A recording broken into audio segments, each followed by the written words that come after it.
Okey, Assalamualaikum warahmatullahi wabarakatuh dan selamat sejahtera kepada semua pelajar yang akan mengikuti kelas ASK pada hari ini bersama saya Cikgu Nura Syikir. Okey, pada hari ini kita akan terus masuk kepada struktur kawalan ulangan. Struktur kawalan ulangan.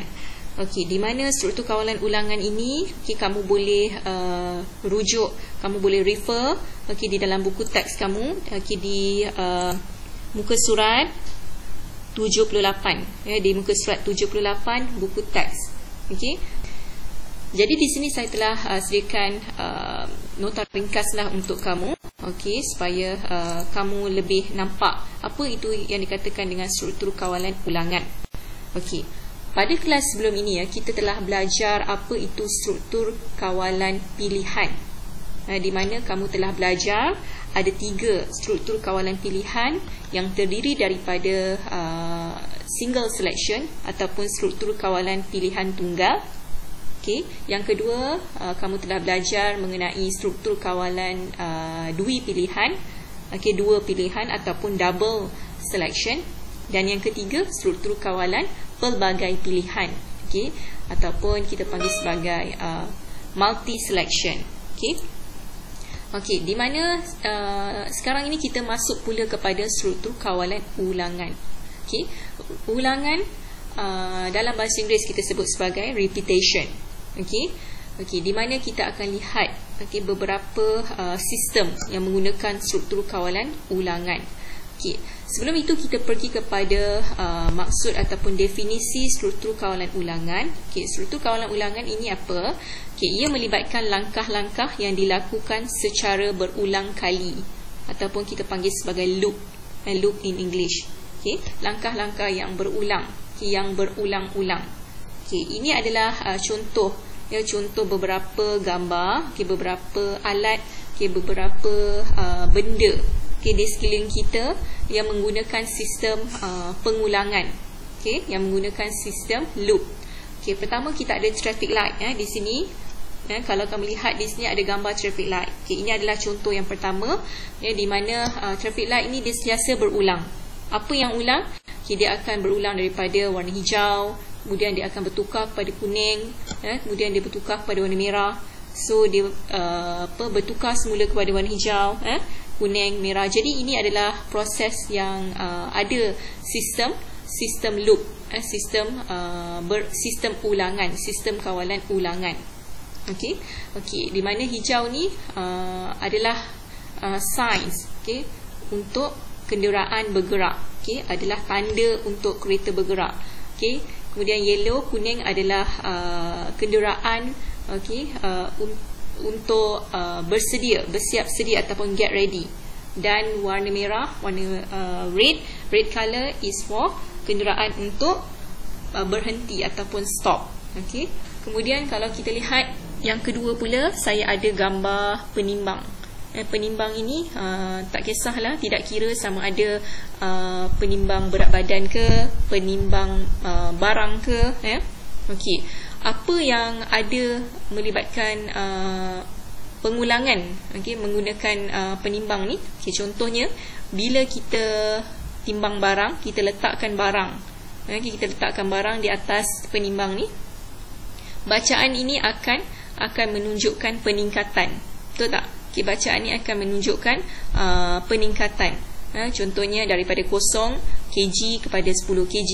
Kemudian kalau kita tambah lagi beban ataupun kita tambah lagi barang di atas penimbang ni, dia akan berulang, dia akan tambah lagi. Daripada 10 kg mungkin dia akan bertambah kepada 25 kg. Semakin banyak, semakin berat beban yang kita letakkan di atas penimbang ni, bacaan dia akan sentiasa meningkat, sentiasa meningkat. Jadi dia berulang dari segi bacaan dia. Bacaan dia akan mengalami peningkatan. Kemudian yang ketiga kita ada gambar. Saya ada gambar GPS ataupun location map location di dalam mobile phone, di dalam handphone. Di mana daripada destinasi A ke destinasi B, apabila kita nak bergerak, sistem GPS dia akan display. Dia akan display apa? Dia akan display jarak. okay, dia akan display jarak daripada tempat, daripada tempat A ke tempat B, ya. Jadi apabila kereta bergerak, ya, kereta mula bergerak, dia akan display kan, dia akan display berapa lagi jarak yang tinggal, berapa lagi kilometer yang perlu dilalui oleh kenderaan. Jadi sistem ini dia menggunakan sistem ulang, sistem ulangan dari segi dia display jarak, ya. Kemudian kita pergi kepada sistem yang seterusnya, iaitu washing machine. Washing machine ni juga ada struktur ataupun sistem kawalan ulangan. Contoh, bila kita masukkan baju, kita nak mencuci pakaian. Bila kita nak mencuci pakaian, kita tetapkan berapa kali cucian. Contohnya kita nak dalam tempoh 15 minit. Jadi dalam tempoh 15 minit dia akan sentiasa mencuci baju kamu. Dia akan sentiasa ulang, dia akan sentiasa loop untuk mencuci baju kamu. Jadi ini adalah beberapa contoh sistem yang menggunakan struktur kawalan ulangan ataupun loop, yang berulang-ulang. Seterusnya kita lihat, dalam struktur kawalan ulangan, ada 3 jenis struktur kawalan ulangan yang berbeza dari segi dia punya fungsi dan juga definisi dia. Pertama kita akan lihat, struktur kawalan ulangan untuk, ataupun kita panggil for in English. Yang kedua, kita akan lihat pula struktur kawalan ulangan selagi ataupun while in English. Dan yang ketiga, struktur kawalan ulangan ulang sehingga ataupun repeat until. For, maksud dia di sini, definisi dia adalah melaksanakan tindakan, struktur kawalan yang melaksanakan tindakan mengikut pembilang, ataupun mengikut pengira, ataupun mengikut counter yang telah ditetapkan. Contohnya, saya ada satu contoh di sini, iaitu microwave. Jadi apabila kita nak menggunakan microwave, langkah yang pertama kita perlu setkan dia punya masa. Setkan dia punya masa. Contoh, kalau kamu nak panaskan makanan, kamu masukkan makanan, kamu perlu setkan dia punya masa. Contoh, kalau kamu panaskan makanan itu selama 5 minit, contoh 5 minit. Jadi sistem ini dia akan sentiasa ulang, sentiasa loop, panaskan makanan selama 5 minit. Dia akan ikut bilangan masa yang telah ditetapkan. Jadi ini counter ini kita panggil sebagai pembilang ataupun pengira, ataupun bilangan yang telah ditetapkan. Kemudian kita lihat yang kedua. Yang kedua, struktur kawalan ulangan selagi ataupun while. Sistem akan akan lihat syarat terlebih dahulu. Baru dia akan laksanakan tindakan. Jadi untuk struktur kawalan ulangan selagi ni, dia akan lihat syarat. Apabila syarat itu dipenuhi, baru dia akan laksanakan tindakan. Selagi syarat dipenuhi, dia akan laksanakan tindakan. Contoh, saya ada sistem kita panggil alarm. Alarm phone.